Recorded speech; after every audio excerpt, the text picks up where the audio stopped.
How you doing, everybody out there? It's Reed. I just figured I'd make this video in response to the District of Columbia um, post made by the vinerhyme there. Um, I could obviously see that you don't want to get into any kind of real debates about anything.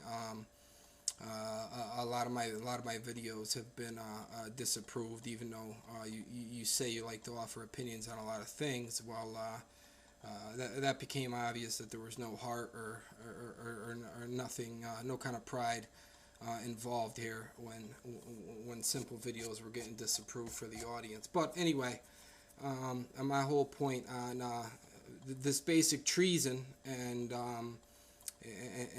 things that you are portraying out to the society there, which of course is absolutely ridiculous. The people of District of Columbia, the people of Washington D.C. are all elected officials and appointed, okay, which means your countrymen, you and me, has appointed these people, okay. Now, you said people that move there or something like that, why should we have to follow their rules? Well, a lot of them don't live there, okay? It's just like a job. You go and apply, and you get the job. If you want to make a real a stand in society, why don't you run for office yourself? And you're so far on the fringe of society that that you'd probably get about 1% of the people who believe your radical views, which you have no basis to back up any of it. When you talk about the 9/11 being an inside job, well, let's look at it like this: 24 out of the last minus President Obama, 24 out of the last 32 years have been Republican presidents. Okay, I'll break it down for you here. We had Reagan, right? Then for 8 years. Then Bush Sr. for 8 years. That's 16. Okay. Then we had Bill Clinton for 8 years, who actually balanced the budget, had a very high approval rating. Following him comes Bush Jr.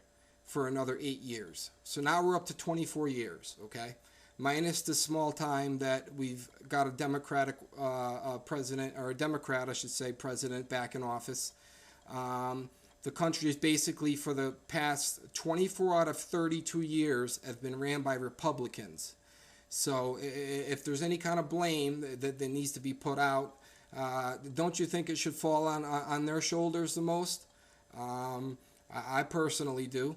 And everything you're doing right now, trying to get these little communities to get together or something like that, Jeff, your radical views are maybe at best 1% of the population might believe or go with, and these are right-wing Minutemen, so to speak, type people that moved out to Montana where you live, and some few in Texas here and there.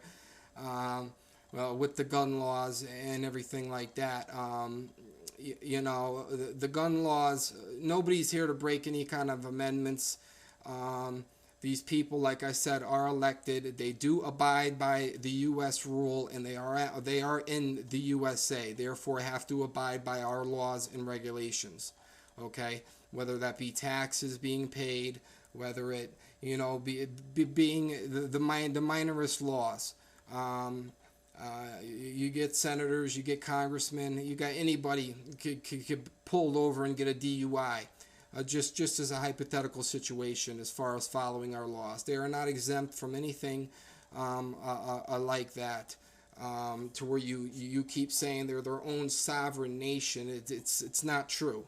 They are a part of Virginia that hasn't become a state yet, but they do follow and have to follow exactly by the book the laws of this country and our forefathers has established back in 1812. Okay, now you have to understand the year that these laws were established. Some of these gun right laws and the militia and stuff that was involved back in 1812. Now, of course, we're not going to totally abolish any of these laws. Now, I admit there's been changes and stuff to the Constitution as far as maybe banning a certain kind of assault rifle or doing some more background checks on people, which I'm totally for.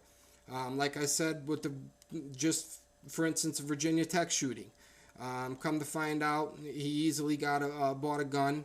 Come to find out, he was in a psychiatric hospital for some time. Okay, we got to do background checks on these people,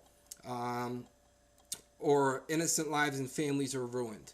And nobody's ever going to take away the right to bear arms and to have a firearm in your house to protect your house. I personally own one myself.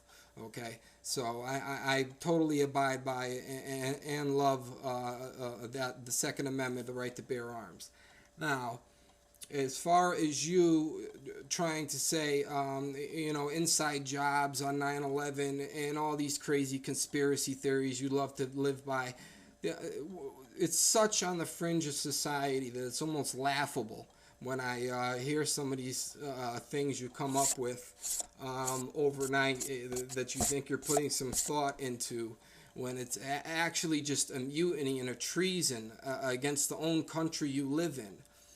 If you think your views are so strong, go run for office. See how many votes you get. Because the normal society don't think like you, Jeff Mason. I hate to break the bad news to you, but we don't. And as far as some of the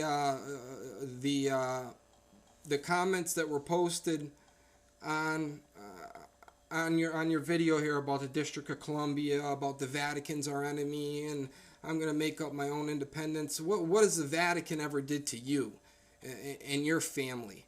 When has it ever affected your particular, your quote-unquote circle of people around you?